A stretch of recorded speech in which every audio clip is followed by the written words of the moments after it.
Filipenses 1 e 2.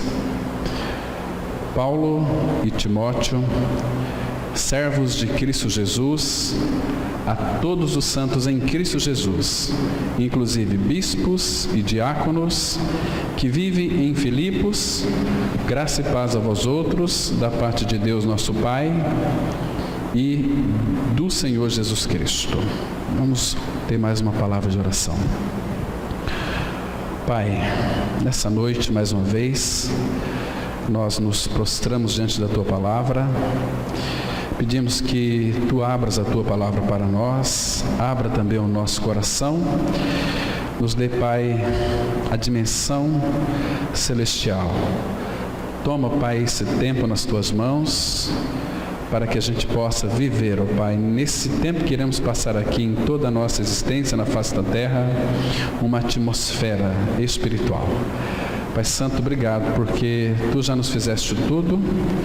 Tu és o grande que se fez pequeno na pessoa do Filho e que tirou o pecado, removeu o pecado de todos nós e nos deu a sua vida pela ressurreição, porque Tu nos incluíste na sua morte e na sua ressurreição.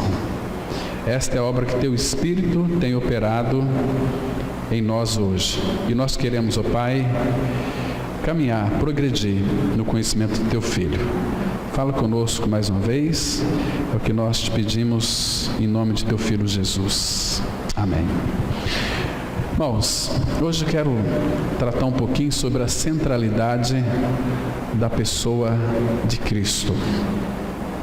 Nós vamos fazer esse estudo em 2 vezes. Vamos começar hoje e domingo que vem nós vamos dar continuidade, fazendo assim uma análise da carta de Paulo aos Filipenses. Importante que nós precisamos entender e ficar bem guardado no nosso coração que Deus, Ele convergiu tudo para Cristo, tudo para o nosso Senhor Jesus. E eu e você, toda a igreja, nós nada temos fora de Cristo. Tudo está nessa pessoa. Paulo vai dizer em Colossenses 3,11 que Cristo é tudo em todos. Tudo aquilo que eu e você nós precisamos está nessa pessoa. Ele é a ressurreição e a vida, Ele é o caminho, Ele é a verdade. Então a carta aos Filipenses, ela é rica em falar dessa verdade. Agora, olha aqui para o verso 1. Paulo e Timóteo, servos de Jesus Cristo. Então, em primeiro lugar, irmãos, nós precisamos ter clareza, ter convicção sobre a quem servimos. Paulo e Timóteo, servos de Jesus Cristo. Quando ele expressa essa palavra aqui, servos, doulos, é um prisioneiro, é um escravo por amor a Cristo, ele está dizendo o seguinte: olha, eu não tenho mais direito sobre a minha vida está debaixo da autoridade do Senhor Jesus.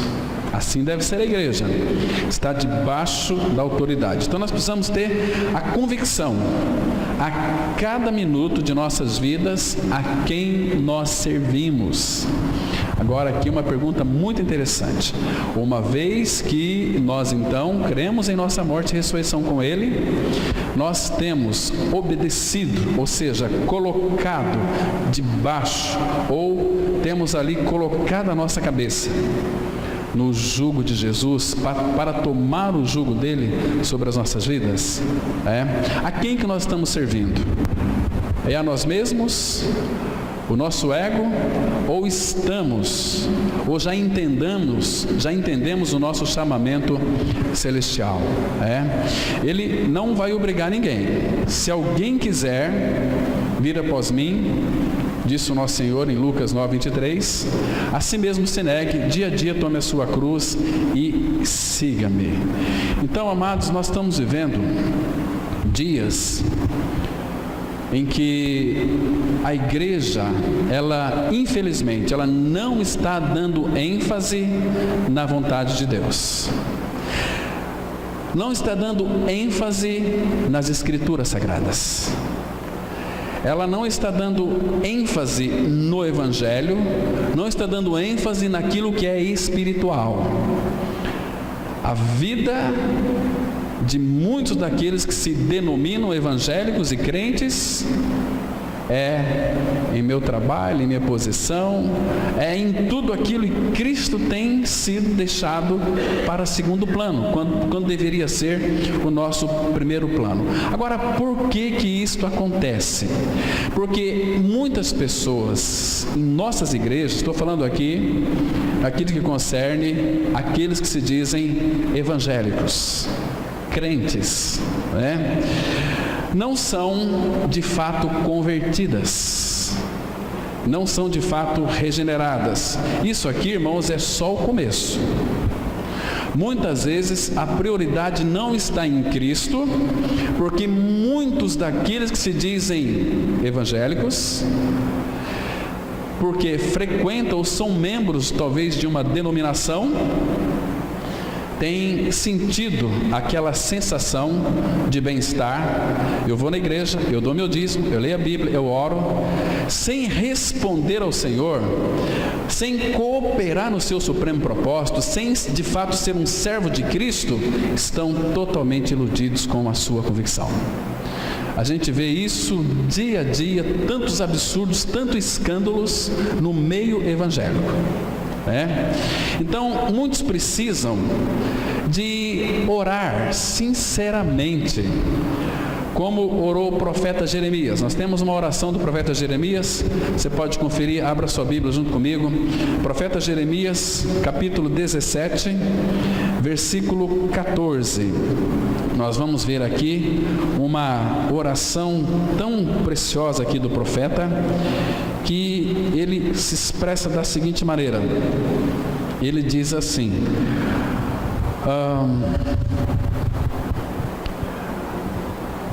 Jeremias capítulo 17, versículo 14, a palavra de Deus diz assim. Primeiro, eu vou ler também um contexto aqui, para a gente verificar uma coisa muito importante. Ele diz aqui no 13, ó Senhor, esperança de Israel. Então, para Israel não existe outra esperança, é o Senhor, é Cristo. Todos aqueles que te deixam serão envergonhados. O nome dos que se apartam de mim será escrito no chão, porque abandona o Senhor, a fonte das águas vivas. Hoje nós falamos pela manhã, quando Ele nos permite contemplar pela palavra a realidade daquilo que Ele é, somos chamados para entrar no Santo dos Santos, a gente já fica com muita sede. Agora, aqui ele está dizendo que o nome daqueles que abandonam Ele será escrito no chão. Vocês se lembram quando aquela pecadora,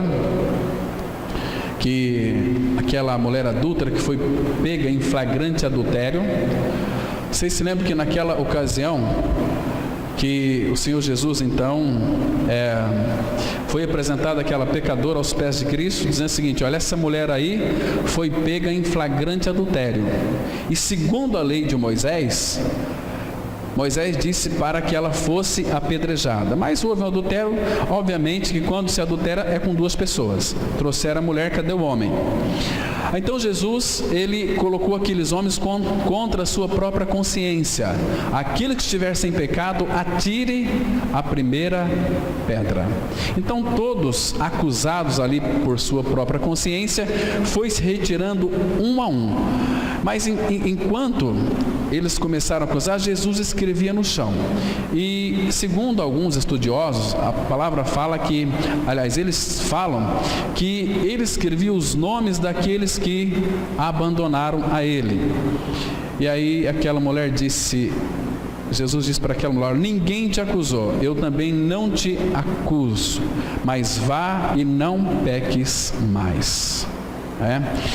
Agora, ele diz aqui no versículo 14, ele faz uma oração assim: cura-me, Senhor, e serei curado. Cura-me, Senhor, e serei curado. Salva-me e serei salvo, porque Tu és o meu louvor. Claro que verdadeiramente para que de fato haja uma cura. E essa cura está relacionada à nossa alma. Uma vez, irmãos, que nós fomos regenerados na cruz em Cristo, mortos e ressurretos com o Senhor Jesus Cristo, nós ainda precisamos ser tratados na nossa alma. A nossa alma, ela é muito complexa e complicada. É o nosso eu. O eu tem que ser tratado pela cruz. Levar o nosso morrer diário, para que então a vida de Cristo se manifesta. Porque se de fato não haver esse levar a cruz, irmãos, o que vai aparecer é o nosso eu. Hoje a igreja está dando muita ênfase à sua própria vontade, ou seja, na vontade humana, na antropologia. É o homem que está no centro. Aquilo que o homem diz é verdade para todos, sem de fato consultarmos a verdade da palavra de Deus. Ela está dando muita ênfase, a igreja, em conquistas materiais. Estamos perdendo a centralidade de Cristo, perdendo o foco de Cristo. Agora, quando a igreja ela perde a centralidade de Cristo, ela se torna uma igreja herética. Ela tem que extrair coisas do mundo e colocar dentro da igreja para fazer funcionar a coisa. Ela começa a trazer coisas do Antigo Testamento e incorporar no Novo Testamento, coisas que de fato já perdeu todo aquele significado, como que algumas tradições religiosas do judaísmo implantam tudo, estão acrescentando uma série de coisas dentro da igreja e fazendo da noiva de Cristo uma verdadeira prostituta. Uma igreja que de fato não tem nenhum significado com aquela pessoa bendita. Porque, amados, Cristo, Ele é a primazia da igreja. Cristo, Ele é a pedra da esquina. Cristo é tudo em todos. Agora, se a centralidade não for em Cristo Jesus, os assuntos periféricos, pessoas, ministérios e outros vão tomar o lugar do Senhor. E aí o que vai acontecer? A malignidade, ela penetra com toda a sua força, e com isso nós vamos ter, ou teremos, uma igreja doente, uma igreja cancerosa, uma igreja em alto grau de malignidade. Por quê? Porque, irmãos, muitas pessoas estão aí proclamando conhecer a Cristo, ter nascido de novo. Agora, como nós podemos saber se essas pessoas estão nos dizendo a verdade? Porque quando nós professamos uma coisa, muitas vezes nós mascaramos aquilo que de fato não é real na nossa vida, né? Como então nós vamos poder saber? Como poderemos sabê-lo, se de fato esses irmãos que de fato confessam que morreram com Cristo, ressuscitaram com Cristo, mas a gente percebe que um aspecto ali das suas vidas nos dirá rapidamente que aquilo não está expressando uma realidade espiritual. É pura religiosidade. Não tem nada a ver com aquilo que ele tem depositado. Então, a forma em que muitos vivem diz muito a respeito do que, pelo menos, eles pensam acreditar. Então, a nossa vida tem que ser escrutinada pela palavra de Deus. Temos que sempre avaliarmos sobre a palavra de Deus. Então, nós vamos verificar aqui, em 1 João, capítulo 2, versículo de 4 a 6, temos uma declaração muito importante aqui, também desafiadora, para que a gente possa estar colocando, escrutinando a nossa vida, se de fato, se nós o conhecemos, ou se nós o não conhecemos, ou se nós somos de fato apenas crentes, evangélicos, ou se somos de fato cristãos. 1 João 2, 4 e 6, a palavra de Deus, ela diz assim, olha: aquele que diz, eu o conheço, e não guarda os seus mandamentos, é mentiroso, e nele não está a verdade. Versículo 5: aquele, entretanto, que guarda a sua palavra, nele verdadeiramente tem sido aperfeiçoado o amor de Deus. Nisto sabemos que estamos nele. Aquele que diz que permanece nele, esse deve também andar assim como ele andou. Agora, queridos, como foi que Cristo andou? Esse mesmo Cristo que andou aqui nessa terra, que deixou tantos escritos maravilhosos para nós, e os seus escritos era uma expressão daquilo que ele era e também realizava. Jesus primeiro ele fazia e depois ensinava. Atos 1, verso 1. Então ele fazia e depois ensinava. Agora, sendo Cristo a nossa vida, nós somos, irmãos, uma expressão, um reflexo da pessoa de Cristo. Agora, nós estamos sendo um reflexo da pessoa de Cristo nesse mundo, porque andar como ele andou, o apóstolo Paulo vai dizer como que deve ser o andar de uma nova criatura. Abra aqui em Efésios, capítulo 4, Efésios, carta de Paulo aos Efésios, capítulo 4, vamos ver aqui como que é o andar da nova criatura. Ele diz assim,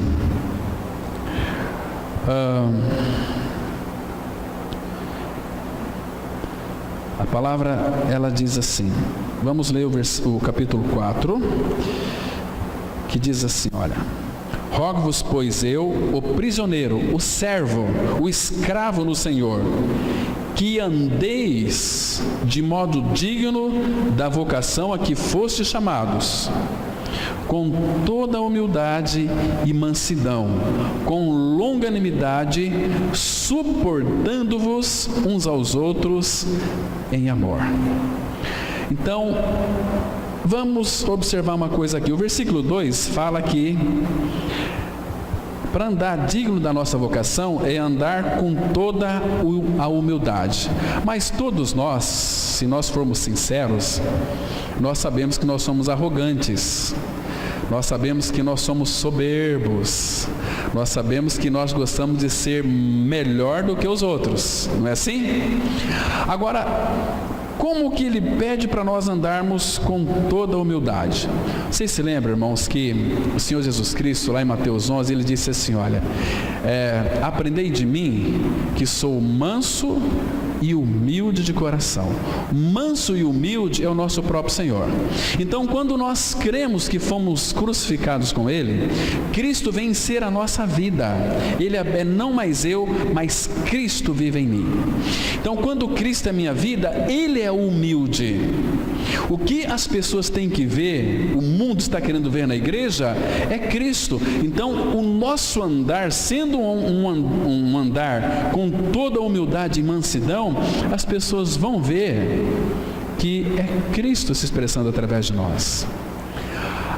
Agora, aqueles que não são filhos de Deus, normalmente, eles se rebaixam, fingem uma humildade, se rebaixam, porque se rebaixar, fingir ser humilde, qualquer pessoa pode fingir. Agora, quando nós somos humilhados, é aí que vai manifestar a nossa humildade. É quando alguém fala que você não vale nada. Quando alguém fala que você não vale nada, é uma coisa assim que a gente não gosta muito disso, né? Nosso ego fica inflamado. Sabe por que a gente fica chateado? Porque mexeu no nosso ego. Quer dizer então que eu não tenho nenhum valor? Queridos, a Bíblia fala que nós somos menos do que nada. Menos do que nada. Nada é nada. Menos do que nada, meu Deus, o que é isso? Agora, quando o Espírito me leva a reconhecer que eu sou menos do que nada, Deus, pelo Espírito, faz com que aquele que é tudo, Cristo é tudo, venha habitar dentro do nosso interior. E Ele é humilde, Ele é manso. Né? Então, eu só posso andar com toda a humildade quando eu tenho uma convicção e vivo pela vida de Cristo. Se eu não vivo pela vida de Cristo, nós vamos fingir, vamos mascarar uma humildade, na realidade, que nós não temos. Uma mansidão que nós não temos, né? Ninguém aqui é manso. Basta pisar no nosso calo, basta alguém confrontar você, que você logo já mostra as suas garrinhas. Com nós é assim, né? Então, Cristo precisa, irmãos, remover pelo trabalho da cruz essa natureza perversa e pecaminosa, essa natureza adâmica já foi crucificada. Então nós temos que fazer agora morrer, mortificar a natureza terrena, para que então o que apareça seja tão somente a pessoa de Cristo. Nós vamos tratar isso mais para frente, quando nós vamos tratar sobre os aspectos da carne, né? Então, amados, existe muita gente no meio do povo de Deus que se intitulam evangélicos. Aliás, não existe esse termo na Bíblia evangélico. Não existe esse termo na Bíblia. Aliás, todo evangélico, a maioria deles são membros de denominação. Eu estava conversando com o irmão hoje, também tem uma mesma convicção. Se você for tão somente membro da palavra da cruz, você vai para o inferno. Essa denominação não leva ninguém para o céu. O que leva você para o céu é uma pessoa, é Cristo. É quando você crê que você foi inserido no corpo dele, crucificado e morto com ele, Cristo é a sua vida, aí você pertence, aí você é igreja. Eu vou na igreja todo domingo. Você não vai na igreja, você vai ao templo. Igreja é eu e você, nós somos umas células. Seja você evangélico, crente, católico, espírita, seja lá o que você for. Mas se você não nascer de novo, você vai para o inferno. E novo nascimento, Paulo fala assim, 1 Coríntios 15:36, insensato, o que tu semeias não nasce se primeiro não morrer. Então, para nascer, tem que morrer. E nós morremos aonde? Lá na cruz, junto com Cristo. Ele morreu, a Bíblia diz que o nosso homem velho foi com ele crucificado, para que o corpo do pecado seja destruído e não sirvamos mais ao pecado como escravos. Somente aquele que morreu, justificado está do pecado. Enquanto você não crê na sua morte, você continua sendo um católico, um evangélico, um crente, e lugar de crente, lugar de católico, lugar de evangélico é no inferno. Quem que vai para a glória? Somente os santos, somente nova criatura, somente filho de Deus. Vede que grande amor nos tem concedido o Pai, a ponto de sermos chamados filhos de Deus. Vocês percebem, irmãos, que hoje a igreja está perdendo de vista Cristo? Hoje a gente percebe que as pregações é Deus, é buscar o melhor da terra, é buscar o material, buscar a prosperidade, é buscar isso. Cadê Jesus Cristo? Ele disse o seguinte: eu sou o caminho, a verdade e a vida, ninguém vem ao Pai senão por mim. Quando você fala de Deus, para qualquer crente, eles aceitam. Quando você começa a falar da centralidade de Cristo, ele já tem você como que uma pessoa louca.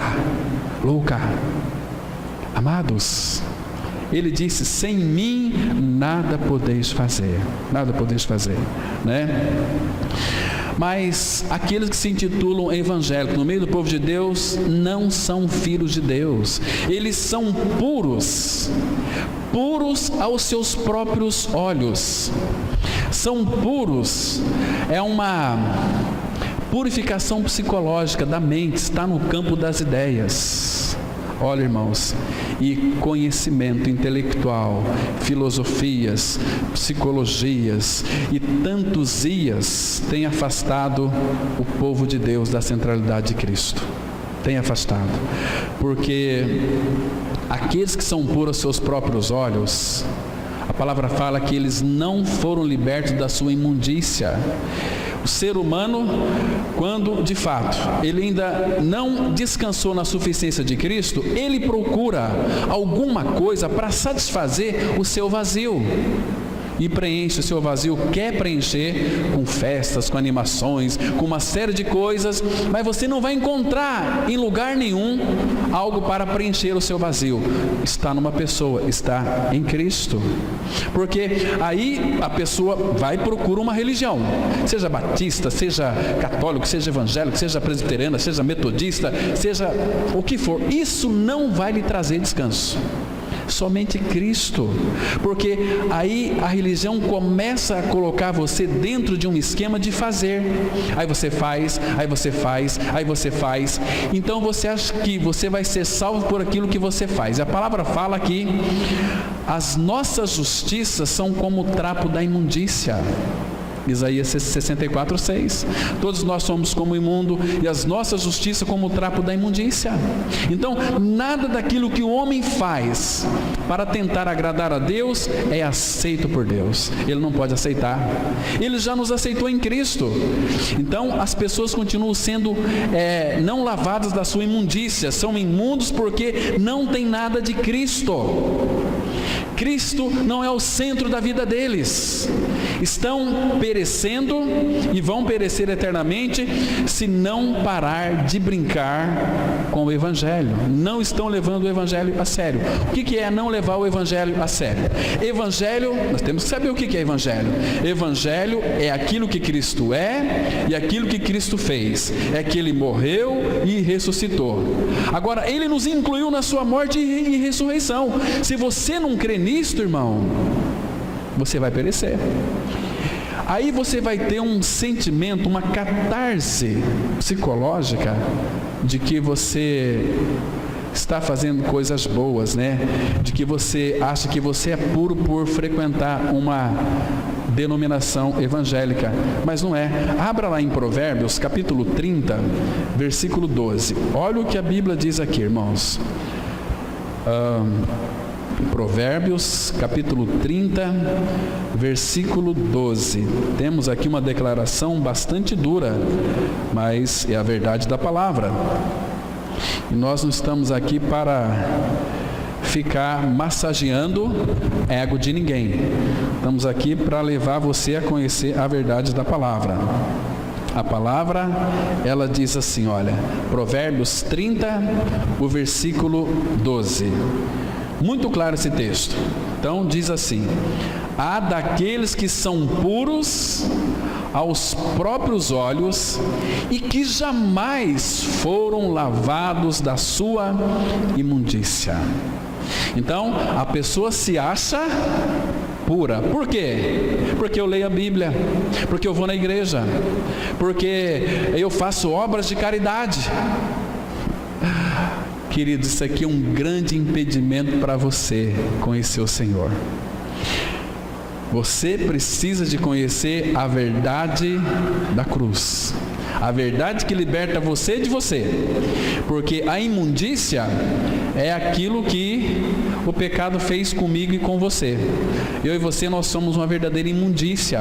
Ninguém gosta de ouvir a verdade, mas nós estamos aqui, eu disse aqui, para massagear ego. A verdade dói, machuca, fere, mas tem que ser dita. Claro que eu poderia aqui dizer muitas coisas bonitas para vocês ficarem arrepiados, mas que mensagem, olha que coisa mais impressionante. Não, nós temos que voltar para a palavra, e a Bíblia diz para nós ficarmos advertidos que há daqueles que são puros aos próprios olhos e que jamais foram lavados da sua imundícia. Então, amados, existe um grande problema que tem permeado o seio da igreja do Senhor atualmente. Que problema que é esse? São homens que deveriam ser apenas mordomos, têm se tornado donos daquilo que é exclusivamente de Cristo. Eu fico assim, às vezes até arrepiado, né? O irmão veio falar comigo ontem, nós estávamos conversando, é o seguinte, olha, tem muitos líderes que dizem o seguinte, olha, lá na minha igreja, queridos, nenhum homem tem igreja, nenhum homem é dono de igreja, nenhum pastor é dono de igreja. Tem sim os cães que são donos de igreja. Quem são esses cães?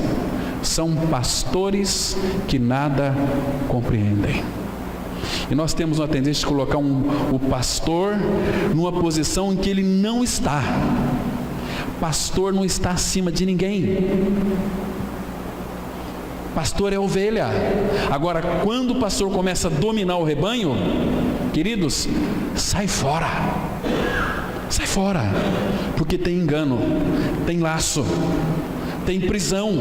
Religião é do diabo, religião é do capeta, religião aprisiona as pessoas dentro do seu redil. E Paulo manda a gente tomar muito cuidado com esses cães. Lembra que Paulo disse lá em Filipenses 3, versículo 2? Lembra? Vamos lá. Eu já citei esse texto aqui algumas vezes, mas vamos reler, porque é muito interessante. Filipenses, né? Capítulo 3, versículo 2. Olha aqui o que a Bíblia diz. É a palavra de Deus, então considere. Vamos tomar muito cuidado. Filipenses 3:2 diz assim: acautelai-vos dos cães, acautelai-vos dos maus obreiros, acautelai-vos da falsa circuncisão. A palavra aqui, acautelai-vos, significa fiquem advertidos dos cães. Esses cães, a palavra vai mostrar para nós em Isaías 56, versículo 11. Isaías 56, 11. Aqui nós temos uma declaração mostrando o que de fato são aqueles cães. Eu vou ler aqui o versículo 10 também. Diz assim a palavra, olha só: os seus atalaias, aqueles que anunciam a palavra, e aqueles que pregam a palavra, que têm incumbência de dizer a verdade para o povo. Os seus atalaias, é o Senhor que está dizendo aqui, olha, os seus atalaias são cegos, nada sabem, todos são cães mudos, não podem ladrar, sonhadores preguiçosos, gostam de dormir. Esses cães mudos, por quê? Porque eles não falam aquilo que tem que ser dito, eles ocultam, eles omitem. Porque se pregar a verdade, o povo vai sair da igreja, aliás, vai sair do templo.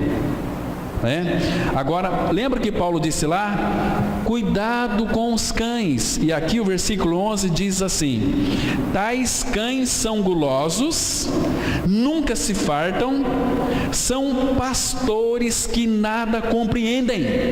Quem são esses cães? São pastores que nada compreendem. Olha, queridos, eu gostaria tanto que os irmãos me chamassem de irmãos, não de pastor. Eu queria tanto isso, que parasse de chamar de pastor Cláudio. Eu acho que somos irmãos em Cristo.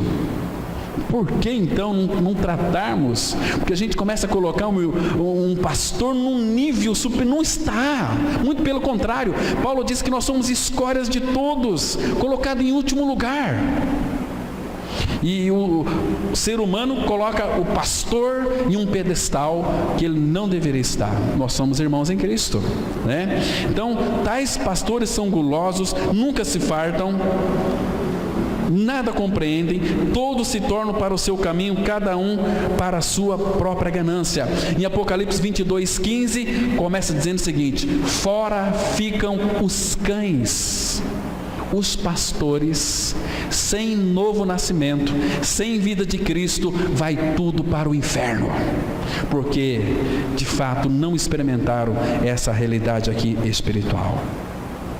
Mas hoje nós vemos aí pastores dizendo que as ovelhas são deles, as minhas ovelhas, né? A gente vê, eu fico assim admirado. Olha, lá na minha igreja, as minhas ovelhas, está ocupando o lugar de Cristo. Nós somos ovelhas de Cristo. Ele disse assim, lá em João 10, versículo 27, as minhas ovelhas ouvem a minha voz, eu as conheço e elas me seguem. Temos que seguir a Cristo. Tem muita gente aí, a palavra do pastor tem mais autoridade do que a palavra de Deus. isso aqui é um absurdo tão grande. Eu fico observando e pensando e meditando como é que Deus, o Pai, o dono da igreja, o Senhor Jesus, está olhando para a sua igreja, quando aqueles que se intitulam pastores, as minhas ovelhas. Imagina só se eu falar assim, essas ovelhas são minhas. Misericórdia, misericórdia. Onde é que nós estamos, né? Então, a história, irmãos, ela se repete. E a incredulidade de muitos líderes são absurdas. Pega um pouco de água para mim. Vamos abrir, irmãos, a nossas Bíblias em Jeremias, capítulo 5. A partir do verso 1. Aqui, nós vamos ver aqui o Senhor falando duramente a respeito de uns religiosos que eram profetas, mas eram falsos profetas. Hoje em dia, tem uma crentalhada aí, tem uns evangélicos que estão dando mais ouvido que esses profetas estão dizendo, e os profetas enchem o coração daquilo que eles querem, né? Então, a palavra de Deus, ela diz assim, olha, Jeremias, capítulo 5, Jeremias 5, verso 1. Então, aqui, Deus chama o profeta Jeremias para ele dar uma olhada em Jerusalém. Ele diz assim, verso 1, acompanha aí. Dai voltas às ruas de Jerusalém, vede agora, procurai saber, buscai pelas suas praças, a ver se achais alguém, presta atenção, se achais alguém, se há um homem que pratique a justiça, ou busque a verdade, e eu lhe perdoarei a ela. Olha aqui, irmãos, se em Jerusalém, a cidade do nosso Deus, Deus está dizendo para o profeta aqui, dá a volta em Jerusalém, se você achar uma pessoa que busque a verdade, eu perdoo toda a cidade. Também nós vemos uma declaração similar lá em Gênesis 18, 32, não precisa abrir, nós vamos ficar aqui. Aí Abrão fala para Deus assim, porque Deus disse que iria destruir Sodoma e Gomorra, e Abrão fala, mas e se tiver 50? Eu não vou destruir. Aí depois chega lá na última, versículo 32, Gênesis 18, 32, Abrão fala assim, Senhor, mas e se tiver 10 justos? Se tiver 10, por amor dos 10, eu não vou destruir Sodoma e Gomorra. Vai lá, Abrão, tira Ló e a sua família. Percebe? Queridos, olha só o versículo 2. Talvez muitos se encaixam dentro desse contexto aqui. São muitos crentes rabugentos que não conhecem a verdade, estão aí com o peito estufado, mete o livrão debaixo do braço, a Bíblia, e empina o nariz. Cada religioso, gente, mas a sua vida desmentem o que eles professam. E a Bíblia está dizendo, versículo 2, embora digam, olha o que eles dizem, tão certo como vive o Senhor, certamente juram falso. Eles digam, tão certo como vive o Senhor, certamente o que eles dizem são falsidade. Professam muito amor, mas o coração está distante de mim. Versículo 3, ah, Senhor, não é para a fidelidade que atenta os teus olhos? Tu os feristes e não lhes doeu, consumiste-os e não quiseram receber a disciplina, endureceram o rosto mais do que uma rocha, não quiseram voltar. Está vendo? O Senhor inflige dor, o Senhor inflige uma série de tribulações, mas mesmo assim eles não querem. E essas catástrofes, esses vendavais, essas enchentes, é Deus chamando a atenção do povo, mas eles não querem Cristo, querem aquilo que vem do governo. Versículo 4, mas eu pensei, são apenas os pobres que são insensatos, pois não sabem o caminho do Senhor, o direito do seu Deus. Olha o que Jeremias fala aqui então. irei aos grandes e falarei com eles, porque eles sabem o caminho do Senhor, o direito do seu Deus, mas estes, de comum acordo, quebraram o jugo e romperam as algemas. Quebraram o jugo, está dizendo o seguinte aqui, olha, esse jugo, essa cruz, nós não queremos. Quebre esse jugo, nós temos coisas melhores para fazer. Não precisamos de cruz, não precisamos de Cristo. Nós temos uma religião. Amados, e os profetas de hoje, eles não profetizam o que o Senhor diz na sua palavra. Não profetizam, mas eles profetizam as visões do seu próprio coração. E com isso, negam o Senhor da glória, o soberano Senhor. Eles negam, ficam ameaçando o povo do Senhor, ameaçando: se você não contribuir, se você não for um dizimista, as pessoas ficam apavoradas de medo. Mas abra aí em Jeremias, aí no capítulo 5 mesmo, o texto continua, versículo 12 e 13. Esse povo aí, esses pastores meia-sola, mequetrefe, ficam enganando o povo, ameaçando o povo. E a Bíblia diz aqui, 5 versículo 12: negaram ao Senhor e disseram: não é Ele, e nenhum mal nos sobrevirá, não veremos espada nem fome.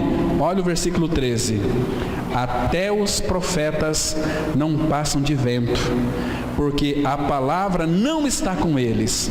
As suas ameaças se cumprirão contra eles mesmos. Vai cumprir contra eles mesmos. Eu recebi uma querida irmã lá de Campo Grande, mandou para mim um áudio de uma profetisa do México que disse que vai vir uma grande tribulação aqui no Brasil. Queridos, a Bíblia diz que vai haver tribulação e que o Senhor já está julgando a sua igreja. Agora, eu sei que para toda a tribulação, seja grande, seja ou pequena, o Pai, Ele não vai permitir que a gente passe por uma tribulação, além da qual nós não possamos suportar. Nós somos filhos amados do Pai. Ele nos ama com um amor tão grande, irmãos. Ele cuida de nós. E essa mensagem tem apavorado muita gente. Tem gente perdendo o sono. Tem gente seguinte: o que a gente vai fazer agora? Essa profecia. Queridos, a palavra de Deus, naquilo que concerne aos últimos dias, se você ler 1 Tessalonicenses capítulo 4, Paulo vai dizer que, irmãos, quanto à vinda dele, não é para a gente ficar apavorado, é para a gente se consolar uns aos outros com essas palavras.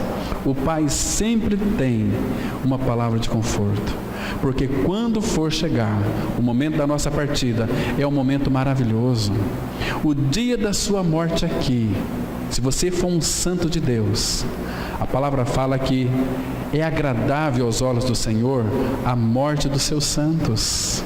Você vai para os braços do seu Pai, esse Pai eterno, esse Pai que tem nos carregado, Agora, irmãos, tem que tomar muito cuidado com maquiagem, porque uma prostituta maquiada é menos perigosa do que um hipócrita disfarçado. É muito perigoso. Então, nada pode ser mais arriscado nesses dias que antecede a volta de Cristo, e nada pode ser mais arriscado também para a pregação do Evangelho do que uma mensagem semelhante à do Evangelho, que se parece com o Evangelho. Mas está dizendo que tem outro evangelho? Claro que tem outro evangelho. Jesus mandou pregar o evangelho, e quando nós não pregamos o evangelho, nós somos anátema. Paulo chega a dizer o seguinte em Gálatas 1, a partir do versículo 8 até o 10: ainda que nós, ou um anjo vindo do céu, vos pregue evangelho que vá além do que temos anunciado, seja anátema. Eu fico até pensando, se viesse um anjo trazendo umas boas novas aí, queria ver se os crentes não iam atrás, saber visão de Deus, revelação de Deus. Queridos, vamos ficar com a palavra dele. Fique com a palavra, ainda que faça chover milagres, vamos ficar com a palavra. Nós não vivemos por aquilo que nós vemos, mas por aquilo que nós não vemos. Porque aquilo que nós vemos são passageiros, e aquilo que nós não vemos são de fato eterno. Amados, nós temos que pregar este evangelho e viver este evangelho na sua realidade. Hoje a gente percebe que os templos denominacionais, eles estão abarrotados de gente, são evangélicos, vazio do evangelho. Agora, muitas pessoas pensam que os templos evangélicos serão refúgio para uma nação iníqua. Não vai ser. Hoje o termo evangélico se tornou assim bastante estátuo, né? A gente vê tantos artistas aí evangélicos, a gente vê tantas beldades evangélicas. Não, o que você é? Eu sou evangélica. Tem um grande cantor famoso que ele diz o seguinte: eu sou evangélico, mas chega sexta-feira eu tomo os meus banhos lá nos terreiros, né? Misericórdia! Que coisa nojenta, que coisa podre. A palavra de Deus diz assim: segui a paz com todos e a santificação, sem a qual ninguém verá o Senhor. Eu conheço muitos crentes, filhos do diabo, que se dizem evangélicos, mas vivem uma vida em promiscuidade sexual, adulterando, mas chega no final de semana, está lá na igreja. Paz do Senhor, irmãos, graça e paz, irmãos. Que hipocrisia é mais lavada? E depois vão para o templo. Não, lá na denominação nós estamos seguros, estamos ouvindo a palavra de Deus. Querido, você ser um ouvinte da palavra não lhe vai trazer salvação. Se você não praticar aquilo que você professa, eu e você, nós somos hipócritas. Hipócritas. Quer ver só? Abra aí em Jeremias capítulo 7. Jeremias 7. Olha o que diz aqui, irmãos, uma palavra muito dura do profeta. Capítulo 7, versículo 8 e 9. Depois que Jeremias, ele andou ali por Jerusalém, Deus fez com que ele andasse e visse tudo aquilo que está acontecendo, e a história está se repetindo em nossos dias. Olha o que a Bíblia diz aqui. Versículo 8, presta atenção. Eis que vós confiais em palavras falsas, que para nada vos aproveitam. Tem muita gente que confia nessas visões, nessas revelações que não tem nada a ver com o Senhor. Olha o versículo agora 9. Que é isso? Furtais e matais, cometeis adultério e jurais falsamente, queimais incenso a Baal e andais após outros deuses que não conheceis, e depois vinde e vos pondes diante de mim nesta casa que se chama pelo meu nome, e dizeis: estamos salvos. Sim, só para continuardes a praticar essas abominações? Queridos, não é esse contexto que estamos vivendo hoje? Os evangélicos é de dar nojo, que não tem realidade. São crentes mesquinhos que não conhecem o Senhor, porque se conhecesse, temeria o Senhor, viveria uma vida de santidade. E o Senhor está voltando para buscar a sua igreja. E se você de fato não for um santo, um filho maduro de Deus em Cristo, você vai ficar e vai experimentar a perdição eterna. Não estou aqui ameaçando ninguém, não. Eu estou dizendo para você que o dia está chegando. A morte, ela é iminente. Qualquer instante nós seremos ceifados. Qualquer instante. Nascemos pecadores? Sim, mas Deus nos amou de tal maneira e nos deu o seu amado Filho para morrer e ressuscitar e nos incluir na sua morte e na sua ressurreição para ser a nossa vida. E quando Cristo é a nossa vida, Ele nos habilita a sermos santos. Irmãos, quem que habita no seu coração? Quem que habita no seu interior? Será que é você mesmo? Você está aí, você é a alma. A alma, o que é a alma? É você. Você não tem uma alma, você é uma alma dentro desse corpo aí. Agora, quem mais habita aí? Ah, mas eu já morri com Cristo, Cristo é a minha vida. Então, expresse isso no seu viver diário. Queridos, se nós perdermos a centralidade de Cristo, nós perdemos tudo. Se Cristo não for a nossa vida, para muitos Cristo é a vida, mas Cristo tem que ser algo mais. Abra lá, quer ver? Em Filipenses, capítulo 1, verso 21. Aí a coisa vai funcionar. Olha que Paulo está dizendo aqui. Que versículo tão precioso, irmãos. Filipenses 1, verso 21. A palavra ela diz assim, olha: porquanto para mim o viver é Cristo e o morrer é lucro. Paulo está dizendo aqui, para mim o viver é Cristo. Será que você pode também com convicção afirmar dessa forma? Para mim o viver é Cristo, o morrer é lucro? Porque para muitos crentes o morrer não vai ser lucro não. 1 minuto depois da sua morte, ou você vai ter o primeiro desfecho de luz e alegria contemplando o Senhor e viver uma vida de alegria eternamente com Ele, ou então o primeiro desfecho de tristeza, de vergonha e de horror eterno. A palavra fala lá em Daniel 12, versículo 2: muitos do que dormem no pó da terra, uns ressuscitarão para a vida eterna, e outros para vergonha e horror eterno. Você tem certeza do seu novo nascimento em Cristo? Você acha que vale a pena ser rebelde contra o Senhor?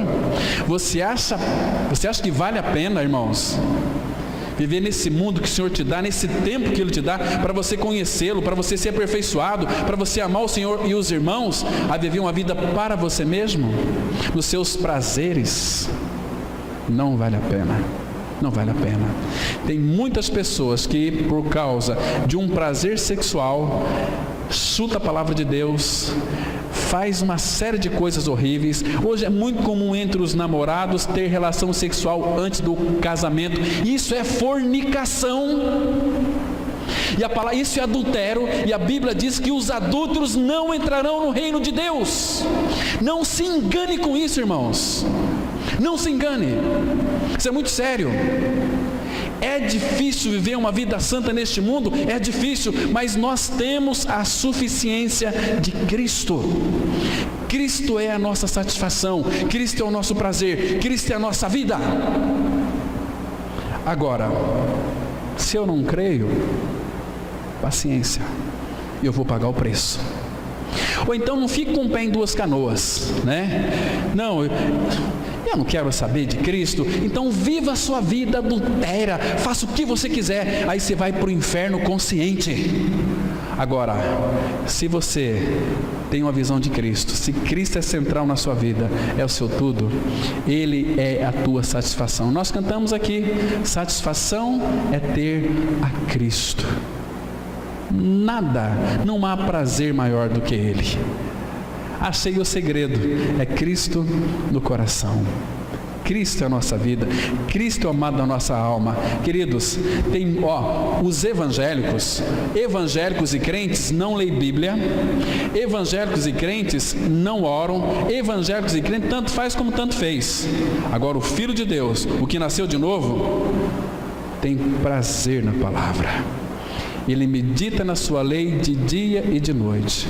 Quem não tem prazer na palavra são os miseráveis, são os evangélicos baixos. Hoje em dia a gente vê essas evangélicas, que vai para a igreja, aqueles degotes, aqueles seus seios, misericórdia. Olha, a gente conhece um coração da mulher olhando para a roupa que ela veste. Da mesma forma os homens. Hoje é tantas danças. Algum tempo atrás pessoas veio falar assim: Pastor Cláudio, esse apóstolo Paulo, ele estava muito equivocado. Uma evangélica, o apóstolo Paulo estava muito equivocado nas suas cartas, porque ele não viu os dias de hoje. Ele tinha que ter escrito sobre como dançar, coreografia na igreja. Misericórdia! E quem vai dançar só são as meninas, né? Que vai lá na frente, dançar, para lá e para cá. Por que não coloca homem para dançar aqui na frente? Se um dia nós tiver coreografia aqui, vai ser os homens que vai dançar aqui na frente, né? Isso é palhaçada. Vocês me perdoam, eu não tenho respeito com isso. Quando fala louvar o Senhor com danças, adultos em danças, não é esse tipo de coreografia que tem dentro das igrejas evangélicas. Tem igreja evangélica que tem aqueles globos, né? Para atrair os jovens. Misericórdia! Isso é coisa satânica, é humano, é energia da alma. As pessoas arrepiam, mas é tudo do homem. Não vem do Senhor. O que o Senhor tem para a sua igreja é Cristo e este crucificado.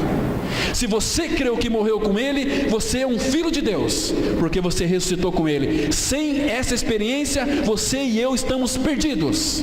Agora, você já nasceu de novo? Você é um evangélico? Você é crente? Você é católico? Você é um espírita? Ou você é um filho de Deus em Cristo Jesus? Se é filho de Deus, você está descansado nele. Querido, põe a tua barba de molho. Não brinque com a salvação. A obra da cruz foi real. Jesus morreu na cruz, foi real. Você e eu morremos com Ele, foi real. Eu e você ressuscitamos com Ele, é real. Agora, você pode receber isso como realidade espiritual ou cuspir nisso. Mas Cristo é tudo em todos. A obra foi feita. Agora a Bíblia está aberta. É para aqueles que creem. Eu confesso diante de vocês, diante dos homens, diante do Pai, principados e potestades, eu já estou crucificado com Cristo. E vivo não mais eu, mas Cristo vive em mim. Amém? Vamos ter uma palavra de oração. Nosso Pai, louvamos e agradecemos o Teu nome, porque Tu tens aberto a Tua palavra para nós. Pai, revela o Teu Filho em nós.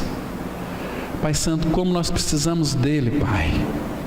Ele é aquele que nos santifica. Oh, Pai, obrigado, porque a graça, ela é do começo ao fim. Pela graça nós somos salvos.